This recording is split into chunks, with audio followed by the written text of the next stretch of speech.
The Blue Rose Manuscript, by Francis Rosenfeld. Rose. Rose Brecht had an enchanted childhood, rendered even more so because she'd been born blessed with a vivid imagination. Her mind made up worlds and stories, so complex and filled with detail that even the grown-ups had trouble telling them apart from reality sometimes. Though they got her in trouble more often than she liked to admit, these worlds inside her mind felt very real to her, even though she couldn't share them with anybody, not without being scolded.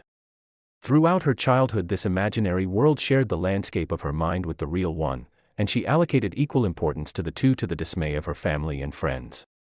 When time came for her to go to college, she shocked her loved ones by choosing a discipline deeply grounded in science, replete with experiments, fact-finding and extensive research, a choice they had difficulty believing at first, used as they were to her wild flights of fancy. She had been very lucky to be selected for one of the research assistantships when the faculty got the grant to study the manuscript, a strange turn of events, really, since they rarely considered graduate students during their first year. The second she laid eyes on the pages of the manuscript, she was smitten. She lived and breathed its essence, poring over its every detail, and if somebody asked her why, she wouldn't have been able to tell them, but who spends time questioning the unbridled enthusiasm of a 20-year-old? Weren't they all that way? She had noticed the handwriting the second she saw it, but knew better than to comment about it. She could still remember the chiding she got in 4th grade, when she engaged the entire family in a wild goose chase to find a lost dog that only lived inside her imagination. It surprised her that nobody else noticed how much the handwriting in the manuscript looked like her own, even disguised by the ancient calligraphy flourishes of a different century.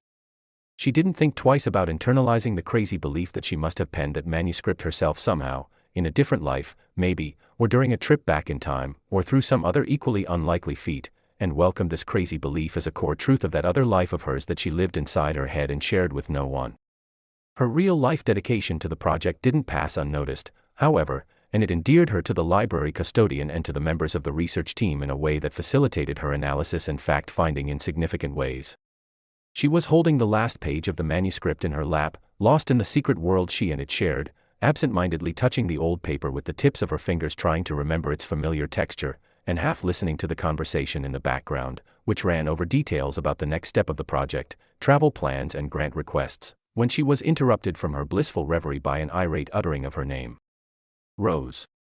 She startled, almost dropping the papers, confused over the reason for this unexpected rebuke, whose severity immediately relegated her to a childlike state. "Are you handling those documents without gloves? Do you have any idea what the perspiration and oils on your fingers will do to that old paper?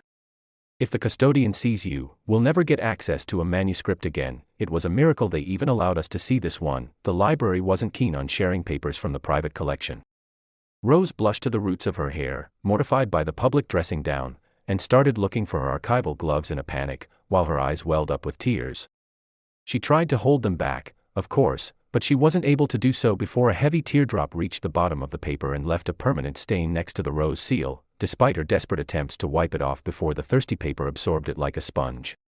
She froze, dismayed and staring in disbelief at the round dot whose fuzzy edges kept spreading out until they reached the edge of the seal and smudged the ink. She contemplated the slow-moving disaster her dream career would become after defacing a priceless old artifact in her care, if the word career could still apply to whatever the future had in hold for her now. "What are you doing?" Her professor walked towards her, aggravated that she still didn't have her gloves on. He looked over her shoulder, to see what part of the document was at risk of getting damaged, and commented, irritated, that the paper had already sustained water damage, even though not as extensive as some of the others, and any exposure to other contaminants would only hasten the erosion of the seal.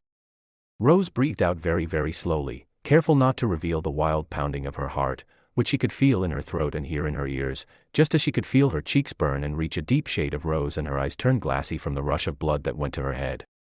The tear stain had stopped spreading, and the way it overlapped part of the seal made it look like a weird Venn diagram for the meeting of two worlds.